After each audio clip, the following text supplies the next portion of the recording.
अस्सलाम वालेकुम, welcome back again my channel. कैसे हैं आप सब? उम्मीद करती हूँ सब ठीक-ठाक, खैरियत से, मज़े में होंगे। हम भी आपकी दुआओं के साथ अल्हम्दुलिल्लाह बिल्कुल ठीक-ठाक हैं। तो जी, आज मैं आपके साथ शेयर करने वाली हूँ अपनी दिन की पूरी रूटीन। हालाँकि डेली हमारी रूटीन एक जैसी नहीं होती है, कभी कोई काम पहले हो जाता है, कभी कोई काम बाद में होता है, कुछ डिफरेंट ही चलता रहता है। खाने पकाने की भी सेम रूटीन नहीं होती है, बच्चों की भी सेम रूटीन नहीं होती है। लेकिन आज मुझे ये था कि मेरा खाने का काम इतना नहीं है, तो आज मैं थोड़ा ना घर को थोड़ा अच्छे से क्लीन कर लूँ, क्योंकि 5-6 दिन हो चुके थे कि मैंने डीप क्लीनिंग नहीं की थी। मैंने कहा आज थोड़ा मैट्रेस वगैरह हटा के सारी बेड की अच्छी तरह से डस्टिंग हो जाएगी। फिर ऐसे हो जाता है कि थोड़ा ना बेड भी साफ लगने लग जाते हैं। अच्छा, तो सुबह स्कूल जाने से पहले बेटी मेरी अपना बेड वगैरह सारा समेट के जाती है, ब्लैंकेट तय करके जाती है, लेकिन फिर भी मैंने कहा आज ना थोड़ा मैट्रेस हटाती हूँ और सही करके बेड की जो इसकी शीट्स वगैरह होती है ना, उनको भी सारा अच्छे से साफ कर देती हूँ, क्योंकि खिड़कियाँ वगैरह अभी भी खुलती हैं, पंखे चलते हैं, तो डस्ट वगैरह काफ़ी हो जाती है।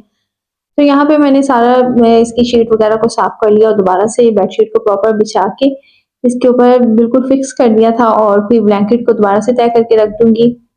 अच्छा, ये काम ना मैंने तकरीबन साढ़े 8-9 बजे स्टार्ट किया था, बच्चों के स्कूल जाने के बाद। बेटी मेरी के पेपर चल रहे हैं आजकल, तो थोड़ा लेट जाती है, 8 बजे जाती है, फिर मैं उसके बाद ही सारे सफाई की तरफ आई थी। अलबत्ता ये मैं एक काम ज़रूर करती हूँ, रात को मैं सारा कुछ समेट के सोती हूँ। बच्चे जो फैलावा कर देते हैं, अनाबिया टॉयज़ फेंक देती है, बच्चों की बुक्स पड़ी हुई होती हैं, रात को जो चेंज करके सोते हैं, वो कपड़े ये वो, बहुत फैलावा हो जाता है घर में।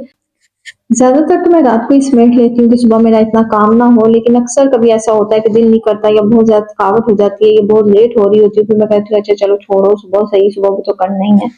लेकिन फिर मेरा टाइम बहुत ज़्यादा लगता है। अगर मैं रात को समेट लूँ ना, फिर सुबह उठो तो सिर्फ झाड़ू वगैरह लगाओ और सारी डस्टिंग और जो हमने मफ़िन का काम करना होता है, वो सारे काम हो जाते हैं हमारे और सब कुछ जल्दी से हो जाता है।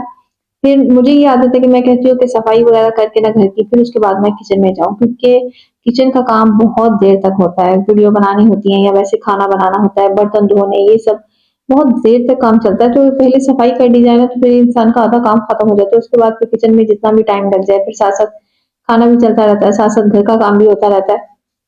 यहाँ पे मैंने कुशन का कवर भी चेंज कर दिया, हालाँकि ये कुशन का कवर कोई इतना यूज़ तो नहीं करता, लेकिन व्हाइट से कलर का है, तो फिर मैंने चेंज कर दिया। मैंने कहा अब अनाबिया को ना यही वाला दिया करूँगी, वो अंदर से कोई ना कोई तकिया लेके ना फिर नीचे बैठती है। तो यहाँ पे मैं आ गई थी फिर किचन में, मैंने कहा चलिए अब बर्तन वगैरह धो लेती हूँ। ये सुबह के बर्तन थे, जब बच्चों को नाश्ता दिया था, और वो मैंने काफ़ी हद तक साथ-साथ ही धो लेती हूँ। जब मेरा पराठा तैयार हो रहा होता है ना, तो जितने भी बर्तन हो ना मेरे आस-पास फैले, वो मैं साथ-साथ धोती रहती हूँ पराठा पकने तक। क्योंकि एक ही काम पे अगर हम लग जाए ना, तो फिर तो बस हो गया हमारा काम। तो एक काम करते-करते ना मैं साथ काफ़ी हद तक कोशिश करती हूँ कि अगर मैंने अपने मनी प्लांट वगैरह को धोना है, उनको अ, अच्छे से वॉश करना है, साफ करना है, तो वो भी मैं साथ खड़े-खड़े कर लेती हूँ। अगर किसी जार में चीनी नहीं है, पत्ती नहीं है, वो भी साथ-साथ फिल कर लेती हूँ। ऐसे सब चलता ही रहता है। आप यकीन मानिए सारा दिन बर्तन बर्तन खत्म ही नहीं होते, सारा दिन बर्तन ही मैं धोती रहती हूँ। शादी से पहले भी ऐसे ही होता था, सारा दिन बर्तन धो-धो के गुज़र जाता था, और अभी भी ऐसे ही होता है कि किचन का जो सबसे मुश्किल काम होता है ना, वो यही होता है कि बर्तन धोने, बर्तन समेटने, उन्हें अपनी जगह पे रखना, फिर कोई और काम करना। और अगर थोड़ा-सा इधर-उधर हो जाओ, ऊपर चले जाओ, बाहर चले जाओ, तब भी बर्तनों का इतना ढेर इकट्ठा हो जाता है, जैसे पता नहीं कि हमने कब से बर्तन नहीं धोए। फिर उसके बाद मैं चूल्हा साफ करती हूँ, हालाँकि मैं चूल्हा रात को ही साफ करके सोती हूँ, ताकि मुझे सुबह ना मुश्किल ना हो, बच्चों को नाश्ता-वाश्ता बना के देना होता है, और अगर चूल्हा गंदा हो ना, किचन वगैरह गंदा हो, तो ऐसे लगता है कि जैसे पता नहीं हम पे कितना बर्डन आ गया है ना, काम का। तो मैं ना मूड भी थोड़ा खराब हो जाता है बंदे का, ऐसे ना साफ-सुथरा चूल्हा देख के, किचन देख के ना फिर काम करने को भी दिल करता है और बंदा थोड़ा फ्रेश सा फील करता है। अच्छा, यहाँ पे सबसे जो प्रॉपर मैं सिंक साफ करती हूँ ना, एक सुबह के टाइम साफ करती हूँ, एक रात सोने से पहले साफ करती हूँ, क्योंकि फिर सिंक का इस्तेमाल पूरा दिन तो होता है, पूरा दिन बर्तन धोने होते हैं, कुछ ना कुछ चलता रहता है, फिर मैं इतना डीपली ना सिंक नहीं साफ करती हूँ। काले साबुन के साथ ना मैं इसे सुबह के टाइम भी साफ कर देती हूँ, और एक दफ़ा रात को मैक्स के साथ या काले साबुन के साथ ही साफ कर देती हूँ, तो बहुत अच्छे से ये शाइन करने लग जाता है, वरना ना इस पे काफ़ी दाग पड़े रहते हैं और ऐसा लगता है जैसे ये साफ ही नहीं किया हुआ।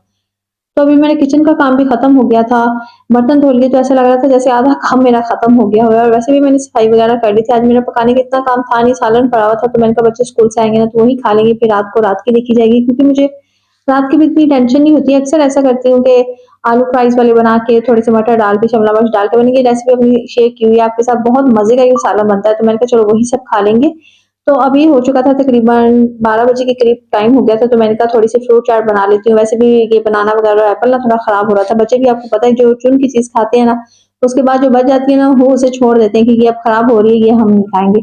तो मैंने कहा चलो मैं थोड़ी-सी ना फ्रूट चाट बना लेती हूँ। अभी मैं फ्रूट चाट बना ही रही थी, तो देखा नींबू भी बहुत कम थे और इमली भी नहीं थी, वरना इसमें ना थोड़ी-सी मुझे इमली का जो फ्लेवर आता है ना वो बहुत मज़े का लगता है। नादिया भी उठ के आके कप की बाहर बैठी हुई थी और उसने दूध वगैरह पी लिया था और अब मुझे बोल रही थी कि मम्मा मुझे ये वाली पोएम लगा के दे। और देखिए वो फुल एन्जॉय कर रही थी, अपना साथ-साथ मेरे साथ बातें भी कह रही थी। अच्छा, नादिया जैसे ही कमरे से बाहर निकल के आती है ना, बाहर का फैन बंद होना तो फ़ौरन आके फैन ऑन कर देती है कि फैन क्यों बंद किया हुआ है? मैं बोलूँगी ना कि सर्दी लग रही है, फैन बंद कर दो, नहीं मुझे गर्मी लग रही है, खुद ब्लैंकेट लेके बैठी हुई होती है। तो ये देखिए माशाल्लाह से मेरा घर बिल्कुल साफ हो चुका है, तो यहाँ पे मैं नादिया के लिए मैंने कहा कुशन उसको जाके देती हूँ, क्योंकि ये कुशन का कवर मैंने उसी की वज़ह से चेंज किया था।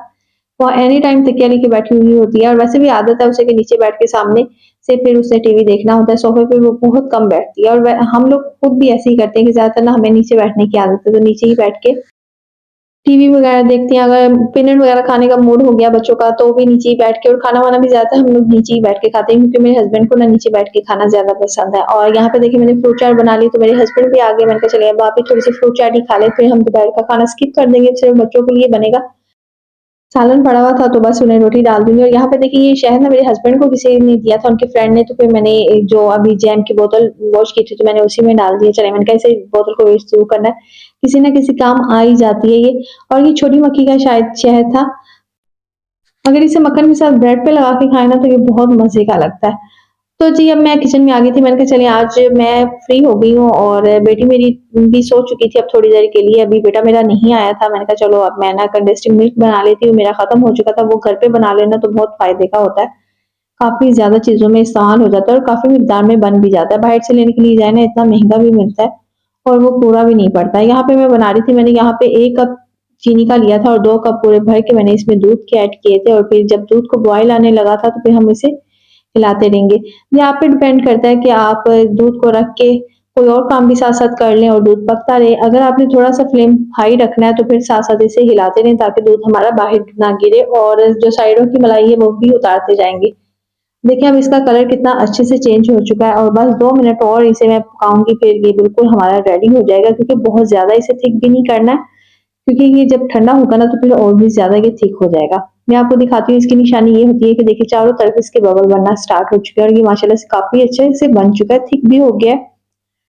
ये इतना ईज़ी है, बिल्कुल ये हमारे बजट में है, घर में आसानी से बन जाता है और बहुत टाइम भी नहीं लगता है, ईज़िली बन जाता है। मैंने यहाँ पे फिर इसे एयर टाइट जार में निकाल दिया था।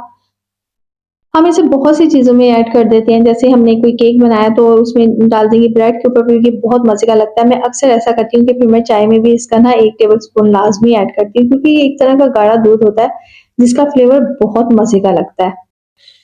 आज फ्री टाइम था मेरा, क्योंकि मेरे सारे काम खत्म हो चुके थे। मेन काम होता है पकाने का, वो भी खत्म हो गया था। बच्चों को मैंने खाना-वाना दे दिया था, रोटी बना के दे दी थी, तो फिर देखिए मुझे चूल्हा साफ करना पड़ता है, क्योंकि रोटी का जो सूखा होता है ना आटा, वो लाज़मी चूल्हे पे गिरता है। फिर सालन वगैरह गरम करो तो उसके भी छींटे पड़ते हैं। कभी मैं ओवन में गरम कर लेती हूँ, कभी मैं चूल्हे पे कर लेती हूँ। अगर मुझे थोड़ा-सा पानी डाल के करना हो, तो फिर मैं ज़्यादातर चूल्हे पे ही गरम करती हूँ। तो फिर मुझे एक दफ़ा फिर चूल्हा साफ करना पड़ता है। दिन में पता नहीं कितनी दफ़ा हम चूल्हा ही साफ करते हैं, क्योंकि चूल्हा हमारी मेन चीज़ होता है, जो दूर से ही पता चलता है कि चूल्हा गंदा है या साफ है। तो जी यहाँ पे काम-वाम हो गया, फिर मैं थोड़ी देर के लिए मैंने रेस्ट किया, नादिया का दूध भी मैंने सारा पुन के उसके जग में निकाल दिया था। जग में निकालने से ये मुझे फ़ायदा हो जाता है कि एक तो टाइम बचता है, हमें बार-बार डेक्चियाँ नहीं निकालनी पड़ती हैं, दूध को पुनना नहीं पड़ता है। जग में मैं पुन के डाल देती हूँ और उससे उसे गिलास में या फिर में डाल के दे देती हूँ। यहाँ पे मेरा बेटा बोल रहा था कि मम्मा मैंने सैंडविच बनाना, मेरा सैंडविच खाने को दिल कर रहा है शाम की चाय के साथ, तो मैंने कहा मैं अब कुछ नहीं करने वाली, बस अब बहुत हो गया, मैं थक गई हूँ बहुत ज़्यादा। तो कहता नहीं मम्मा आज मैं खुद बनाऊँगा, और ये काफ़ी बना लेता है, ये अक्सर इसका जब दिल करता है ना तो यही वाले सैंडविच बनाता है, क्योंकि ये मुश्किल भी नहीं है, खाली एक ब्रेड में 2 स्लाइस लें और उसमें एक चीज़ रख दें, बहुत मज़े की बनती है। मुझे ना इसकी खुशबू अच्छी लगती है। एक दफ़ा मैं सोई हुई थी, मेरे बेटे ने यही ब्रेड बनाई थी, फिर सोए हुए ना मुझे खुशबू से मेरी आँख खुल गई और मैं बाहर आई, मैंने कहा किचन में कौन बना रहा है ना, तो अरियान ने बोला मम्मा मैं ये ब्रेड बना रहा था। मैंने कहा ये आपने कैसे बनाई है, इसकी इतनी अच्छी खुशबू आ रही है। तो मुझे बताया कि मम्मा मैंने ये चीज़ इसमें रखी है और इसे ना घी लगा के ना हल्का-हल्का मैंने इसे फ्राई किया है और इतना खूबसूरत कलर देखा है। मैंने इसकी बिल्कुल हेल्प नहीं की थी, मेरे बेटे ने ये सारा काम अपना खुद किया है। इतना काम बच्चों को आना चाहिए माशाल्लाह से, अब वो इतना भी छोटा नहीं है, इतना तो कर ही लेता है, तो बड़ा मुझे अच्छा लग रहा था कि माशाल्लाह से अब ये इतने समझदार हो गए हैं कि अगर मैं थक गई हूँ या मेरा कोई और काम है तो बच्चे मुझे तंग नहीं करते, अपना काम खुद कर लेते हैं। और देखिए उसने जब अपने लिए ब्रेड बनाई ना तो उसकी आपी ने कहा कि मेरे लिए भी एक स्लाइस बना देना।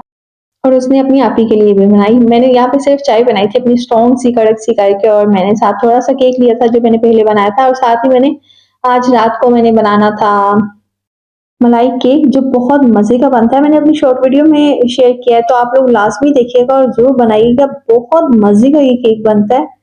हम सबको बहुत अच्छा लगा। उम्मीद करती हूँ आपको मेरी वीडियो पसंद आई होगी। अगर पसंद आती है तो लाइक, शेयर, सब्सक्राइब ज़रूर किया करें। दुआओं में मुझे याद रखा करें। अपना बहुत सा ख्याल रखिएगा। अल्लाह हाफ़िज़।